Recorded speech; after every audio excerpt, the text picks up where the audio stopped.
Yes, iyi ni SPN TV2 turizera ko mumeze neza mu bice bigiye bitandukanye by'igihugu, abari mu mujyi wa Kigali, intara y'Amajyepfo, intara y'Amajyaruguru, mu burasirazuba ndetse n'iburengera bwaryo, turizera ko ibintu bimeze neza 5/5. Nawe uri kutwumvira hanze y'igihugu ku migabane itandukanye igize isi yacu, turagusuhuje, turakwifuriza gukomeza kumererwa neza. Nawe utameze neza nakubwira nti ihangane dore ko nta mvura idahita. Yes, uyu ni Oze Blaze nk'ibisanzwe rero, nkaba narimbagaruriye cya gice mukunda muri benshi cyane. Uyu munsi nta wundi ngiye kubabwiraho amateka ye, uko yabigenje, uko byagenze. Ni umugabo uzwi cyane mu nkuru za Gikristo cyangwa se mu nkuru z'abemeramana. Uwo nta wundi ni umugabo washinze icumu mu rubavu rwa Yesu Kristo cyangwa se rwa Yezu Kristo. Nakubwira nti rero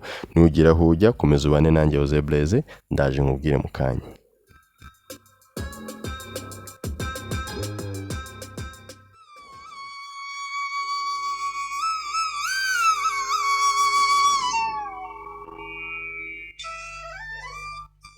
Uyu muntu utaravuzwe izina mu ivanjiri yongeye kugaragara mu mpinduro zimwe na zimwe z'umugani, nk'umutwaro utwara umutwe wabaga ku musaraba wavuze ko Yesu yari umwana w'Imana, bityo akaba afatwa nk'umwe mu bakristo ba mbere ndetse n'abaroma bahindutse. Uwo nta wundi ni Longinus. Umugani wa Longinus wagiye wiyongera uko imyaka yagiye ihita, kugeza aho byavugwaga ko yinjiye mu Kristo nyuma yo kubambwa. Ndetse kandi uyu Longinus yari asanzwe yubahwa nk'umutagatifu muri Kiliziya Gatolika ya Roma, Kiliziya ya Orthodox, aho ni mu burasirazuba, ndetse n'andi mashyirahamwe menshi atandukanye ya Gikristo. Nta zina ry'uyu musirikare ryatanzwe mu ivanjiri yemewe.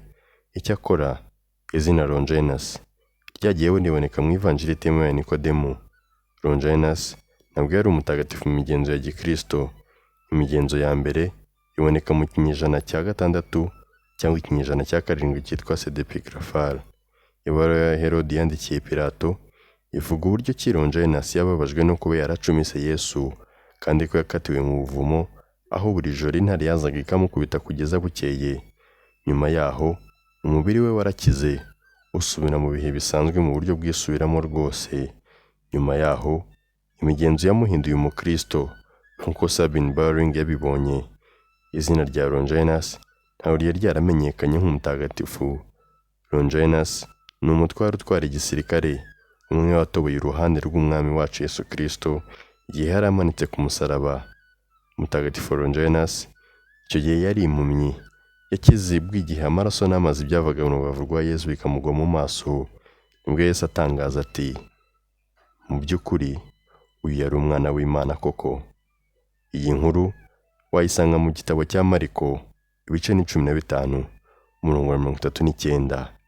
Niho usanga inkuru ya Longinus aho yakize ubwo amaraso n'amazi byavaga mu rubavu rwa Yesu bikamukiza. Mutagatifu Longinus yahise ahinduka rwose, ava mu gisirikare ndetse afata amabwiriza y'intumwa ahinduka umumonaki. Aho yahindukiye hari muri Katabadokia. Agezeyo yarafashwe. Icyo gihe yaziraga kwemera kwe, amenyo ye barakuramo, ururimi ruracibwa. Icyakora mu buryo bw'igitangaza, Mutagatifu Longinus yakomeje kuvuga kandi neza nubwo yari yaraciwe ururimi. Abasha gusenya ibigirwamana byinshi imbere ya guverineri w'icyo gihe. Guverineri wari warahumye amaso n'abadayimoni bakomokaga mu bigirwamana yongeye kubona ubw'igihe Mutagatifu Longinus yacibwaga umutwe neza kubera amaraso yahuye n'amaso bya guverineri. Nawe yarakize nk'uko Longinus. Amaso yahuye n'amaraso ndetse n'amazi byavuye mu rubavu rwa Yesu bikamukiza. Ibisigisi bya Mutagatifu Longinus ubiri mu itorero rya St Augustine, aho ni muri Roma.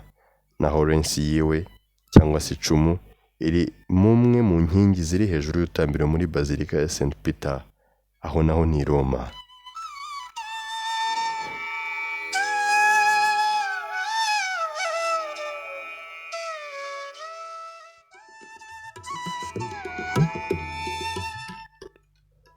Longinus ni izina ryahawe umusirikare w'Abaroma utaravuzwe izina, yacumise uruhande rwa Yesu ubwo yarakoresheje icumu. Mu binyejana bya kera ndetse n'imigenzo imwe n'imwe ya gikristo ya none, avugwa nk'umuntu wahindutse umukristo. Izina rye ryagaragaye bwa mbere mu ivanjiri itemewe ya Nikodemu.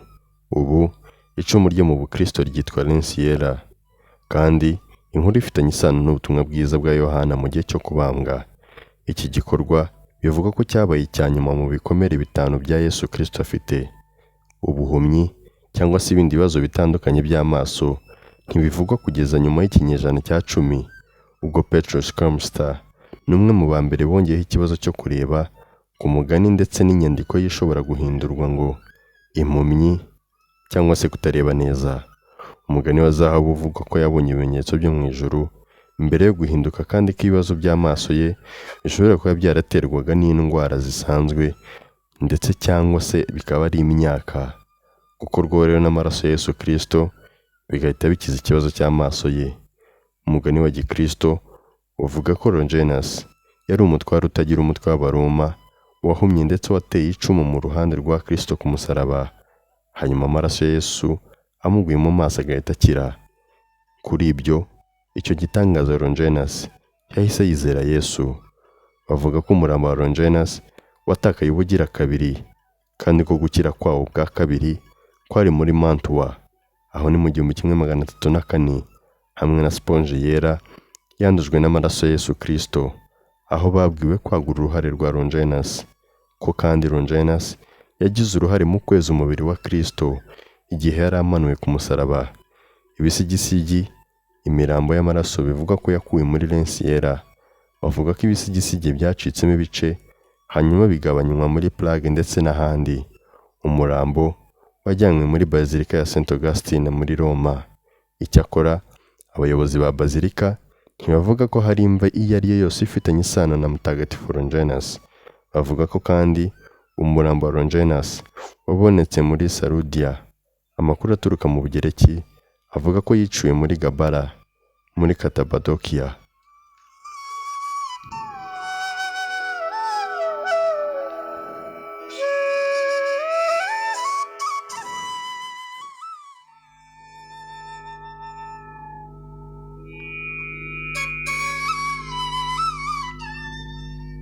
Longinus kandi yubahwa cyane muri rusange nk'umumaritiri muri Kiliziya Gatolika ya Roma, Kiliziya ya Orthodox mu Burasirazuba, ndetse no muri Kiliziya Apostolique muri Armenia. Umunsi w'ibirori ni kwa 16 Ukwakira muri Martyrologe y'Abaroma. Imuvuga ko nta kimenyetso cyerekana ko yahowe Imana mu magambo akurikira: i Yerusalemu, kwibuka mutagatifu Longinus wubahwa cyane nk'umusirikare ufungura uruhande rwa Nyagasani wabambwe n'icumu. Umunsi mukuru wabanjirije hari mu 1969 mu mihango y'Abaroma. Kwa 15 Werurwe itorero rya Orthodox mu Burasirazuba rimwibuka kwa 16 Ukwakira, naho itorero ry'intumwa za Armenia ibirori bye byibuka kwa 22 Ukwakira. Igishusho cya Saint Longinus cyashushanyijwe na Giant Lorenzo Bernini ni kimwe muri 4 biri muri Bazilika Mutagatifu Petero mu mujyi wa Vatikani, naho igice cy'icumu bivuga ko kiva muri Lensiera nacyo kibitswe muri Bazilika.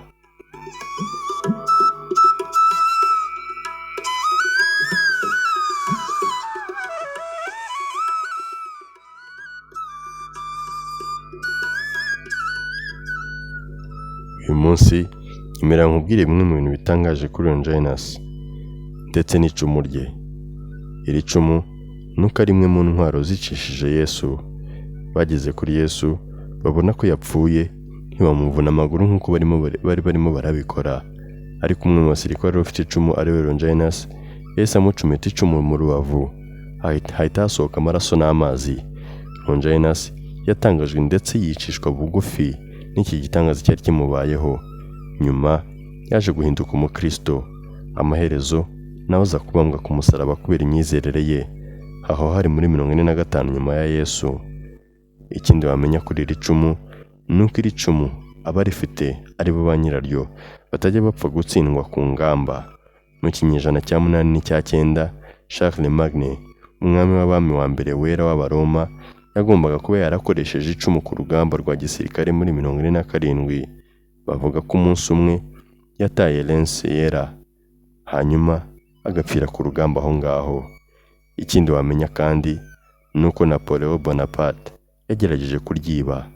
Amateka yanditse avuga ko amacumu yari afitwe n'abami bera b'Abaroma kuva nibura mu gihe cya Otto mu kinyejana cya 10.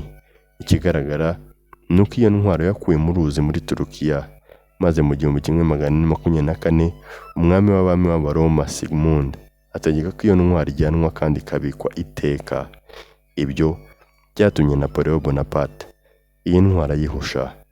Ikindi wamenya kuri uyu mugabo cyangwa se kuri iri cumu ryiwe nuko iri cumu n'uyu munsi wa none ushobora kuribona.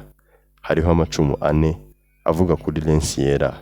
Aya ni muri Armenia, Krakow, muri Roma ndetse no muri Vienne.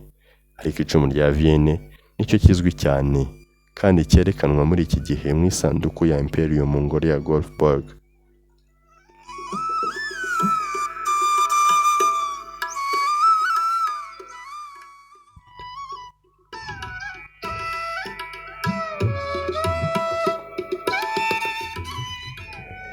Yes, ngaye nguko rero aya Longinus umusirikare wacumise icumu mu rubavu rwa Yesu Kristo, gusa nyuma yaho akaza gukira ubuhumyi yari afite. Iyi nkuru kandi wayisanga mu gitabo cya Mariko ibice ni 15 umurongo n'uwa 39. Aho ni mu gitabo cya Bibiliya birumvikana. So wakoze kubana nanjye rero na Leoze Blaise nk'ibisanzwe, ukomeze guhabwa umugisha. Ciao ciao.